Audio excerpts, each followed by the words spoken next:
भज शब्द से सूचित।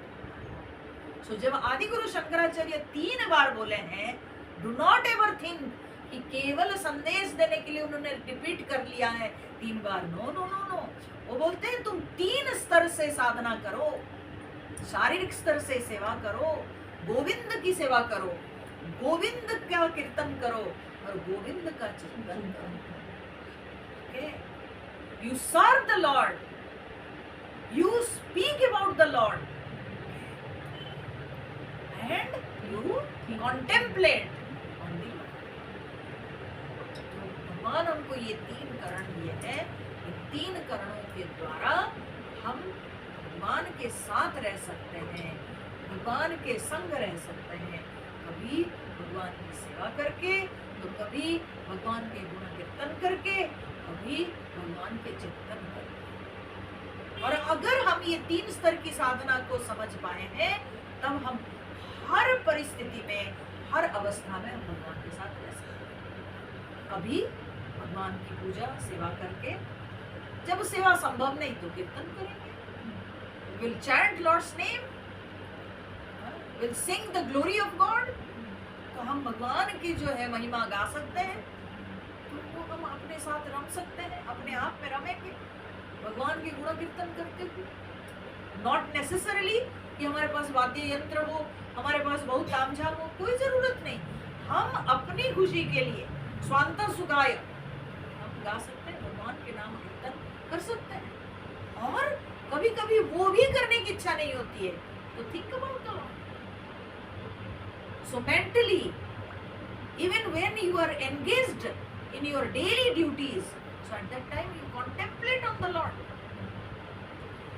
So इस तरह से हम भगवान के साथ हर अवस्था में जुड़ सकते हैं, हर अवस्था में हम भगवान के साथ रह सकते हैं।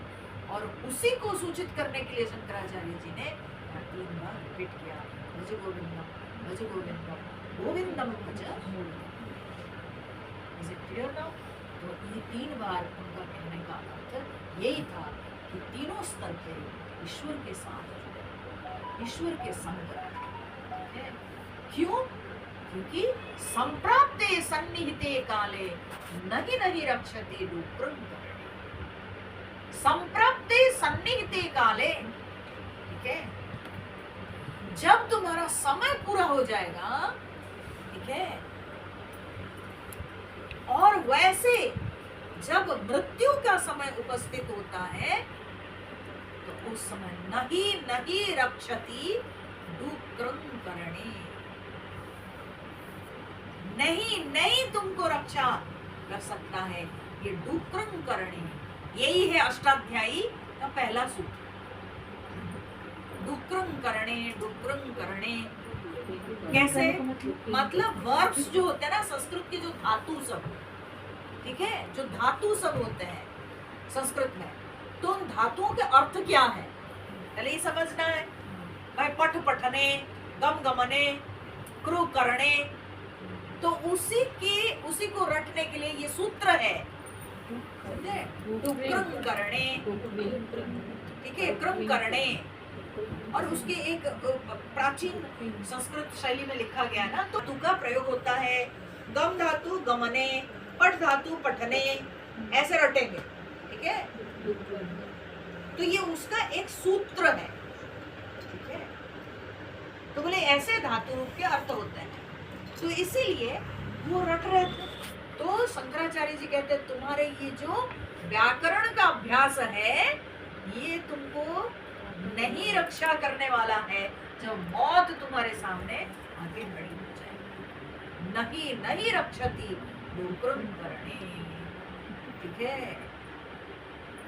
हम बैठ के फॉर्मूला रट रहे होंगे, रटते रहो, रटते रटते जीभ अटक जाएगी, हैं? क्या हो गया? गए, अब कुछ बचा ही नहीं, ठीक है। तो क्या मिला? फिर पैदा होंगे, मैं बता रही हूँ। तो फिर पैदा होंगे तो क्या? स्कूल टीचर होके पैदा होंगे, जिंदगी भर जो है चीखते चिल्लाते रहेंगे, ग्रुप करने।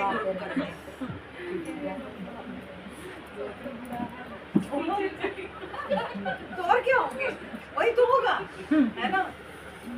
तो इसीलिए उससे मुक्त होना है ना, तो बाहर निकलना है, तो ये क्रम करने इसको छोड़ना है, नहीं करना है तो क्रम करने, और थोड़ा भगवान को स्मरण करिए। तो इसलिए शंकराचार्य ने कहा नहीं नहीं रक्षति क्रम करने, खुद को नहीं रक्षा करने वाला है ये क्रम करने।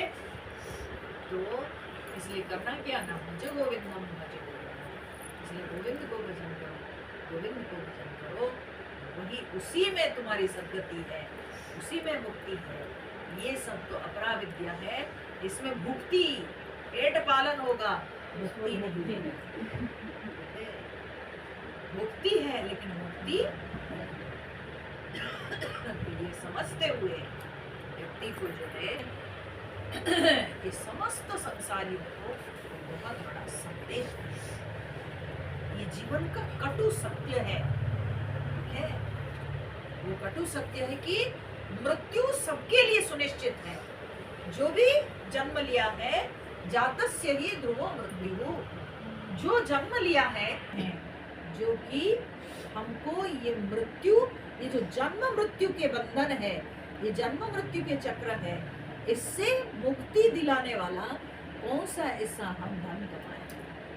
अगर केवल रुपया, पैसा, घर, परिवार यही कमाए हैं, तब तो ये फिर से खींचेगा, फिर से ये संसार में आना पड़ेगा। लेकिन क्या हम कमाए हैं जिससे ये जन्म मृत्यु के बंधन से हम मुक्त हो जाएं, वो अपने आप से पूछना चाहिए। मौत से तो भाग नहीं सकते हैं, मरेंगे तो एक दिन, तो मौत का भय तो सबको है, तो ये मृत्यु के भय से हम कैसे मुक्त होंगे? बोले भज गोविंदम भज गोविंदम। बस गोविंद की शरण में रहो, गोविंद का चिंतन करो, गोविंद का जाप करो, उसी में मुक्ति, उसी में कल्याण। तो यह पहला श्लोक है जो सबसे महत्वपूर्ण श्लोक है, बहुत बड़ा संदेश आदि गुरु शंकराचार्य इसमें। अब इसके बाद फिर आगे का श्लोक आगे देखेंगे। आज के लिए तो इतना ही है।